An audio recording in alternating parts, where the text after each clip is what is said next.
3 जून है और दिन मंगलवार का है। मैं सरदार पटेल भवन में हूँ और आईपीएस महकमे की बड़ी खबर आ रही है।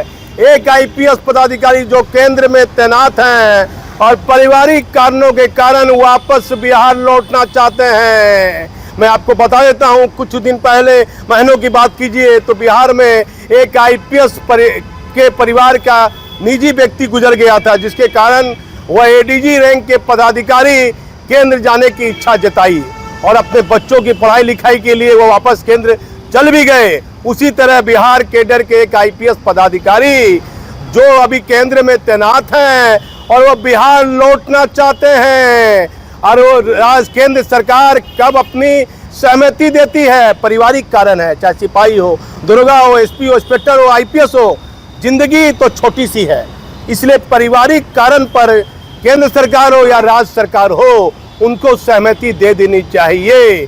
क्योंकि जब यहाँ 1990 बैच के आईपीएस पदाधिकारी भट्टी साहब थे तो भट्टी साहब के करीबी थे, बड़ी चर्चा होती थी कि 2 अनमोल रतन, पी कन्नन साहब और 2003 बैच के राठी साहब, दोनों आईपीएस के बारे में चर्चा है कि वह भी केंद्र जाना चाहते हैं। बिहार में विधानसभा चुनाव है, विधानसभा चुनाव के बीच में ही 1988 बैच के आईपीएस पदाधिकारी एमआर नायक सीमा सुरक्षा बल के लिए अब केंद्र में सरकार उनको कब रिलीव करती है, क्योंकि इससे पहले सालीन साहब और खोपड़े साहब गए तो 25 दिन लग गया बिहार सरकार को रिलीव करने में। तो नायक साहब को सरकार कब रिलीव करती है। और बिहार में 2 आईपीएस पदाधिकारी के केंद्र जाने की चर्चा है और एक जो प्रभावशाली आईपीएस बिहार में कम माने गए और वह केंद्र में है, साफ सुथरी उनकी छवि है, जहां वह गलत देखते थे सरकार को रिपोर्ट कर देते थे।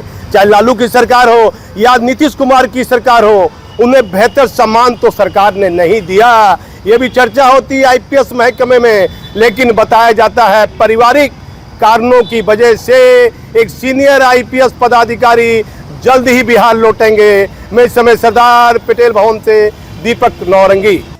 बिहार कैडर आईपीएस पदाधिकारी जो केंद्र में तैनात हैं वे जल्द लौटेंगे बिहार।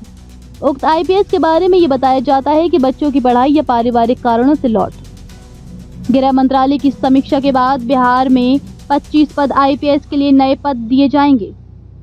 उक्त आईपीएस पदाधिकारी सरकार नई कानून के पक्ष में कार्य करने वाले हैं।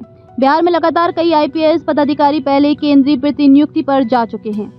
आम आदमी हो या आईपीएस हो, परेशानियां तो हर व्यक्ति के साथ रहती हैं। बिहार कैडर के एक चर्चित आईपीएस पदाधिकारी पारिवारिक कारणों की वजह से केंद्र से बिहार लौटेंगे। बताया जाता है कि उक्त आईपीएस पदाधिकारी की कार्यशैली हमेशा कानून के हित के लिए कार्य किया है।